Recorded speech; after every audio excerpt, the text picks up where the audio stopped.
Prévention du coronavirus, la distance d'un M50 est-elle suffisante? Oui, mais le risque, nul n'existe pas, selon Emmanuel André. La question de la bonne distance à respecter entre les individus est l'objet de toutes les interprétations depuis le début de l'épidémie. Au départ, on parlait d'1 mètre, une distance de bras, puis de 2 mètres. Puis nous avons entendu parler de 5 voire 10 mètres lorsqu'il s'agit d'un joggeur. Les États-Unis adoptent la règle des 1 m80. En Belgique, on considère que la bonne distance, c'est celle d'1 m50. Difficile à appliquer et difficile de s'y retrouver. Comme chaque jour à 11 h, le Centre interfédéral de crise expose le bilan de l'épidémie en Belgique. Ce mardi, l'accent a été mis sur la contagion du virus. Concernant la distanciation sociale, Emmanuel André, porte-parole, rappelle d'emblée le risque zéro. En médecine, ça n'existe pas. Lire aussi, la distanciation de 1 m50, c'est de la foutaise. Vrai ou faux? Donc personne ne peut garantir à 100% qu'il n'y aura pas de contagion à 1 mètre ou à 5. Zéro certitude, c'est d'ailleurs sûrement la seule certitude. Dans ce cas, à quoi bon déterminer une distance? Rassurons-nous, nous ne savons pas rien non plus. Ce que nous savons, c'est que le virus se trouve dans des gouttelettes que nous propageons, par exemple, lorsque nous postillonnons. Ce que nous savons également, c'est que plus la gouttelette est grosse, plus la quantité de virus présente est importante. Ce que nous savons enfin, c'est que plus la gouttelette que nous propageons est lourde, plus elle tombera rapidement au sol. En général à 1 mètre. En Belgique, la distance d'un M50 permet une marge de sécurité. Retrouvé, tout notre dossier sur le coronavirus. L'incertitude réside donc dans les petites gouttelettes. On parle alors de propagation par aérosol. Une petite gouttelette, parce que plus légère, NDLR, va donc tomber au sol moins vite, mais elle va aussi contenir beaucoup moins de virus, explique Emmanuel André, porte-parole du centre de crise. Et d'ajouter, il n'a pas été démontré que ces petites gouttelettes jouaient un rôle important dans la transmission. Ainsi, selon le centre de crise, la distance d'un M50 est suffisante.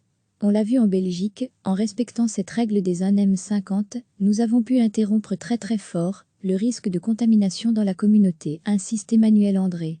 Il rappelle aussi que le risque nul, en médecine, n'existe jamais. C'est sûr que si on prend 15 mètres, il y aura toujours un risque qui sera d'autant plus diminué. Mais, il faut savoir que d'une part, ce n'est pas toujours nécessaire, et d'autre part, ce n'est pas toujours possible. Recevez chaque matin l'essentiel de l'actualité. La question de la bonne distance à respecter entre les individus est l'objet de toutes les interprétations depuis le début de l'épidémie. Au départ, on parlait d'1 mètre, une distance de bras, puis de 2 mètres. Puis nous avons entendu parler de 5 voire 10 mètres lorsqu'il s'agit d'un joggeur. Les États-Unis adoptent la règle des 1 m80. En Belgique, on considère que la bonne distance, c'est celle d'1 m50. Difficile à appliquer et difficile de s'y retrouver. Comme chaque jour à 11 h, le Centre interfédéral de crise expose le bilan de l'épidémie en Belgique. Ce mardi, l'accent a été mis sur la contagion du virus. Concernant la distanciation sociale, Emmanuel André, porte-parole, rappelle d'emblée le risque zéro. En médecine, ça n'existe pas. Lire aussi, la distanciation de 1 m50, c'est de la foutaise. Vrai ou faux? Donc personne ne peut garantir à 100% qu'il n'y aura pas de contagion à 1 mètre ou à 5. Zéro certitude, c'est d'ailleurs sûrement la seule certitude. Dans ce cas, à quoi bon déterminer une distance? Rassurons-nous, nous ne savons pas rien non plus. Ce que nous savons, c'est que le virus se trouve dans des gouttelettes que nous propageons, par exemple, lorsque nous postillonnons. Ce que nous savons également, c'est que plus la gouttelette est grosse, plus la quantité de virus présente est importante. Ce que nous savons enfin, c'est que plus la gouttelette que nous propageons est lourde, plus elle tombera rapidement au sol. En général à 1 mètre. En Belgique, la distance d'un M50 permet une marge de sécurité. Retrouvé, tout notre dossier sur le coronavirus. L'incertitude réside donc dans les petites gouttelettes. On parle alors de propagation par aérosol.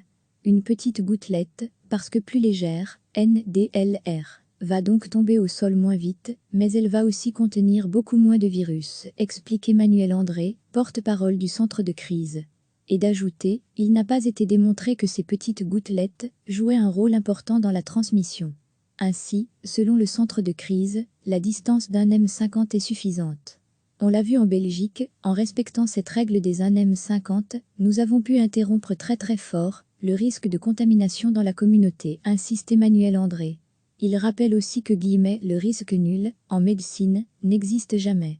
C'est sûr que si on prend 15 mètres, il y aura toujours un risque qui sera d'autant plus diminué. Mais, il faut savoir que d'une part, ce n'est pas toujours nécessaire, et d'autre part, ce n'est pas toujours possible. Cliquez sur s'abonner pour recevoir les dernières nouvelles.